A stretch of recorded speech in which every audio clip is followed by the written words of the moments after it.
Progresívna poslankyňa Plaváková vyhlasuje, že neuznáva právo nenarodených detí na život a diví sa, keď jej iní za to od srdca vynadajú. Poslanec Huliak ju za tieto vyjadrenia nazval sukou. Všetci však riešia len to, čo o nej pán poslanec Huliak povedal. Nik sa nepýta, čo jeho podráždenej reakcii predchádzalo. Progresívna poslankyňa Plaváková sa v pléne Národnej rady vyjadrila nasledovne. Plod nie je osobou, právne nie je subjektom práva a preto nemá plod ani právo na život. No, tak pani poslankyňa Plaváková s absolvovaným právnickým vzdelaním. Človek skutočne nemusí byť právnik ani génius, aby vedel, že to, čo ste povedali, je v prvom rade vrcholne neľudské.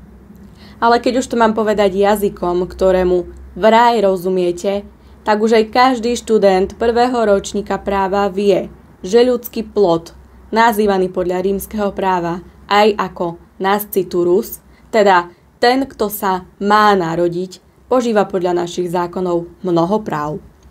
Keď už spomínam starých Rímanov, tak dokonca aj tí si ľudský plod vážili natoľko, že ak sa napríklad dieťa narodilo žene, ktorá bola otrokyňou, bolo považované automaticky za slobodného rímskeho občana, pretože ho nechceli viniť z hriechov jeho matky.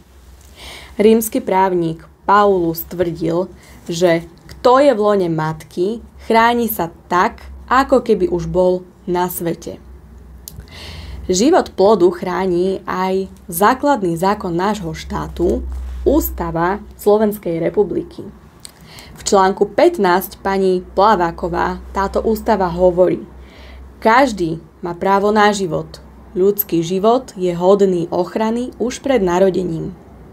Cítite ten rozdiel oproti vášmu vyjadreniu, že plod podľa vás nemá právo na život?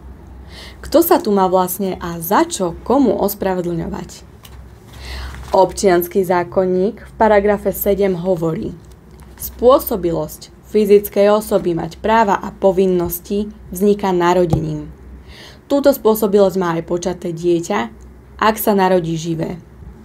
To znamená, pani poslankyňa, že ak sa dieťa narodí živé, bude aj nasciturus disponovať právnou spôsobilosťou. Ide teda o podmienenú spôsobilosť.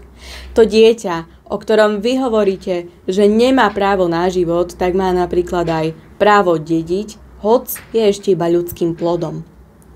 Plod v tele matky je, pani poslankyňa, zákonným dedičom dokonca rovnako ako už narodené dieťa. A ja sa vôbec nedivím, že ste svojim vulgárnym vyjadrením rozohnili množstvo iných ľudí a medzi nimi aj pána poslanca Huliaka. Vaše nechutné vyjadrenie by som prirovnala až k rečiam podobným o holokauste. Boli to starí Spartania, ktorí nevyhovujúce choré deti hádzali zo skal a rovnako tak nimi sa inšpirovali fašisti pod vedením Hitlera, keď im nejaké deti nevyhovovali a nedávali im právo na život. Ešte raz, pani poslankyňa, aj ľudský plod požíva ochranu života našimi zákonmi. Od okamihu počatia je považovaný za plnohodnotný subjekt práva za predpokladu, že sa narodí živý. A vy, ak ste vraj aj niekedy študovali na právnickej fakulte, tak o tom vašom vzdelaní silne pochybujem. Nie je to ešte o vás ako o žene, nositeľke života. Pani Plaváková, ja neviem, či by som vás za tieto reči vo vytržení nazvala sukou ako pán Huliak, ale ako žena a ako matka mám veľký problém vás akceptovať, nie že ako političku, ale vôbec ako ženu. Od rána do večera máte plné ústa ochrany práv 72 pohlaví.